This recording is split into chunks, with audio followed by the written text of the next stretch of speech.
வாழை திரை விமர்சனம்.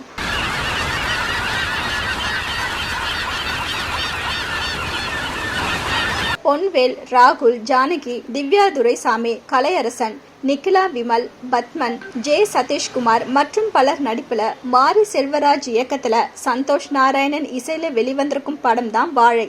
படம் எப்படி இருக்கு வாங்க பார்க்கலாம்.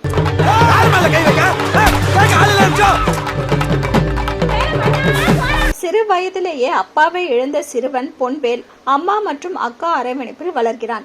அம்மாவும் அக்காவும் பக்கத்தில் உள்ள ஊர்களில் வாழைத்தார்களை அறுத்து அதை லாரியில் ஏற்றும் பணியை செய்து வருகிறார்கள். பள்ளி விடுமுறை நாட்களில் பொன்வேலும் இந்த பணிக்கு சென்றாலும் அதிலிருந்து எப்போது விடுதலை கிடைக்கும் என்று ஏங்கிக் கொண்டிருக்கிறான். இந்த சமயத்தில் வாழைத்தார் அறுக்கும் பணிக்கு தனது அக்கா உள்ளிட்ட ஊர் மக்களுடன் லாரியில் பயணிக்கும் சிறுவன் பொன்வேல் திடீரென்று பாதியில் லாரியில் இருந்து இறங்கி விடுகிறான். தொடர்ந்து பயணிக்கும் லாரி அதில் பயணிக்கும் மக்களை மிகப்பெரிய துயரத்தில் தள்ளுகிறது. அதன் மூலம் சிறுவன் பொன்வேல் அனுபவித்த வலியை மக்களிடம் கடத்துவதற்கான இயக்குனர் மாரி செல்வராஜின் முயற்சிதான் வாழை.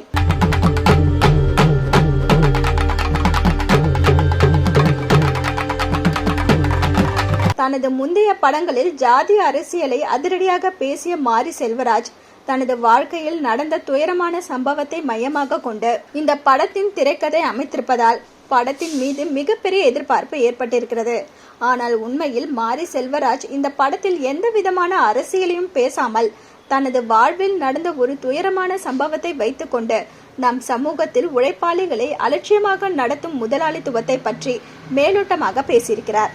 கதையின் ஹீரோ சிவனேந்தனாக நடித்திருக்கும் சிறுவன் பொன்வேல் தனது கதாபாத்திரத்தை புரிந்து கொண்டு நடித்திருக்கிறார்.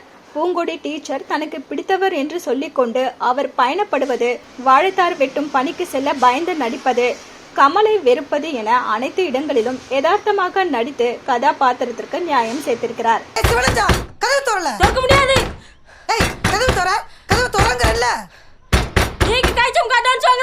சிவனேந்தனின் நண்பனாக சேகர் என்ற வேடத்தில் நடித்திருக்கும் ராகுல் மண்ணின் மைந்தனாக கவனம் ஈர்க்கிறார்.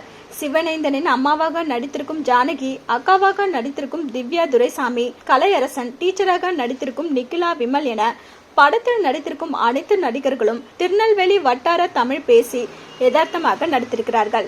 சந்தோஷ் நாராயணன் இசையில் பாடல்கள் அனைத்தும் கதைக்களத்தை சார்ந்து பயணித்திருக்கிறது. தேனி ஈஸ்வரின் ஒளிப்பதிவு திருநெல்வேலியின் பசுமையும் மக்களின் எளிமையும் அழகாக காட்சிப்படுத்தியிருக்கிறது. நம்ம ஊர்ல மட்டும்தான் இருக்கா இல்ல உலகம் பூரா இருக்காள? வலி மிகுந்த தனது வாழ்க்கை பயணத்தில் ஒரு லாரி பயணம் கொடுத்த கசப்பான சம்பவத்தை வைத்துக்கொண்டு யதார்த்தமான சினிமாவை அனைத்து தரப்பினரும் ரசிக்கும்படி கொடுத்திருக்கும் இயக்குனர் மாரி செல்வராஜ் நடிகர் கமல் மீது தனக்கு இருக்கும் கோபத்தை காட்டமாக வெளிப்படுத்தினாலும் அந்த காட்சிகள் அனைத்தும் திரையரங்கே அதிரும் வகையில் பார்வையாளர்களை சிரிக்க வைப்பது படத்திற்கு பிளஸ் ஆகவே அமைந்திருக்கிறது. எளிய மக்களின் வலி மிகுந்த வாழ்க்கை, உழைப்பாளிகளின் உழைப்பை சுரண்டும் முதலாளித்துவம் ஆகியவற்றை மேலோட்டமாக பேசும் படம் ஜனரஞ்சக ரசிகர்களையும் யதார்த்த படைப்புகளை விரும்பும் ரசிகர்களையும் மொத்தத்துல வாழை வலி.